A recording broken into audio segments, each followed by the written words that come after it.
Before we dive in, hit subscribe to Husbandry, because what I'm about to reveal will completely change the way you think about soil fertility.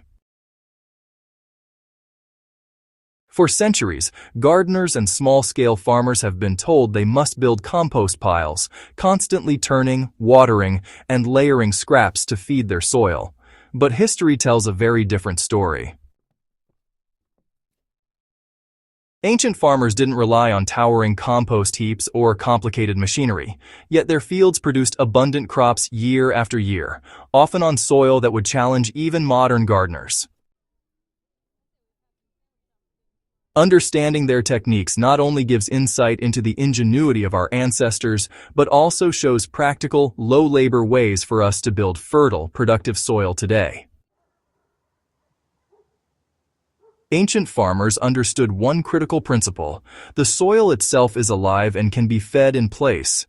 Instead of creating a separate pile, they layered organic matter directly on fields and garden beds.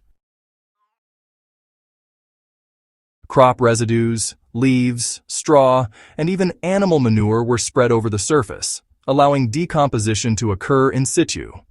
This method maintained soil structure, kept nutrients in contact with plant roots, and encouraged microbial life where it was most needed. In modern practice, you can replicate this by adding a 2 to 3 inch layer of straw or shredded leaves over your beds and scattering small amounts of aged manure or kitchen scraps directly on top.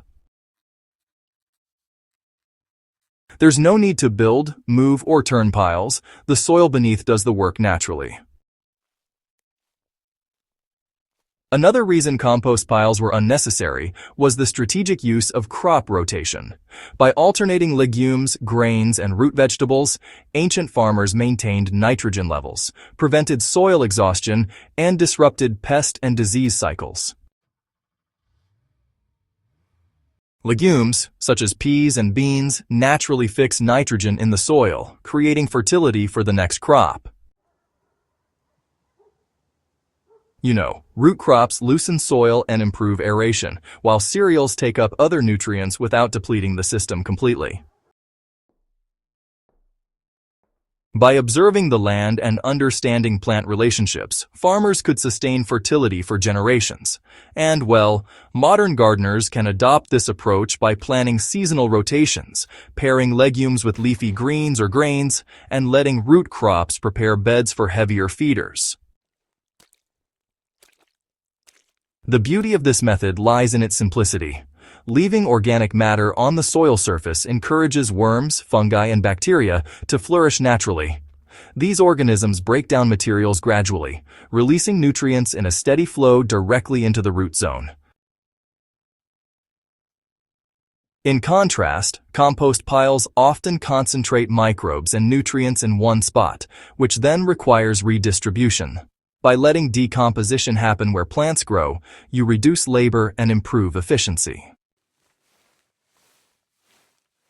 Practically, gardeners can scatter chopped leaves, straw, or crop residues over the soil, lightly water to encourage microbial activity, and allow nature to do the rest.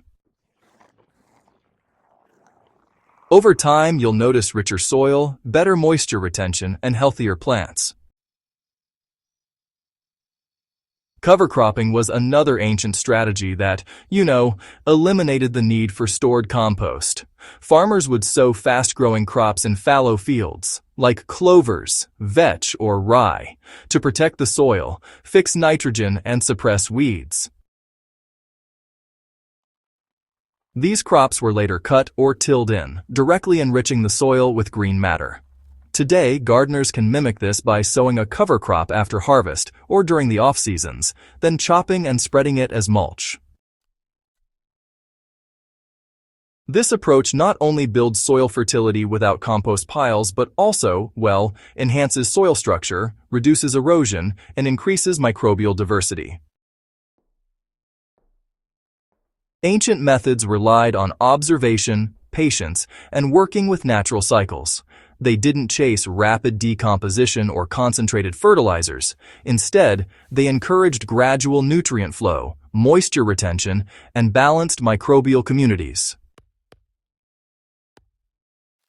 Modern gardeners can take a lesson from this. Heavy turning, frequent watering, or overloading compost piles isn't always better. Leaving organic layers in place, observing soil health, and planting with seasonal rhythms can produce more resilient, fertile gardens with less work. For example, after a summer harvest, scatter crop residues and leaves over the beds, allow them to decompose naturally and plant a winter cover crop. By spring, the soil is ready for planting, full of nutrients and life. By using in-place layering, crop rotation, and cover cropping, gardeners reduce the need for bulky compost piles, limit labor, and recycle organic materials efficiently. Kitchen scraps, garden clippings, and plant residues become part of a closed-loop system, feeding the soil continuously without external inputs. This method, really mirrors how ancient communities managed their resources, creating fertile land that could sustain them year after year. For modern gardeners, it's a low-tech, eco-friendly approach that lines up with permaculture principles and sustainable farming practices. The evidence from history and hands-on experimentation is clear. Compost piles are not required to produce healthy, productive soil. Layering organic matter directly on beds, practicing crop rotation, and using cover crops can honestly achieve equal or even better results with less effort. Ancient farmers succeeded because they worked with natural processes, not against them. And, their methods are just as effective today. By adopting these strategies, you can build resilient, fertile gardens without towering piles of decomposing matter. Ancient farmers left us a powerful legacy. Fertile soil doesn't need to be stored or moved. It thrives where it grows. By layering organic matter, rotating crops, and planting cover crops, you can create a self-sustaining system that nourishes your garden naturally. If you found this guide valuable, subscribe to Husbandry and share it with fellow gardeners. Embracing these forgotten practices reconnects us with centuries of wisdom while making modern gardening simpler, more efficient, and more productive.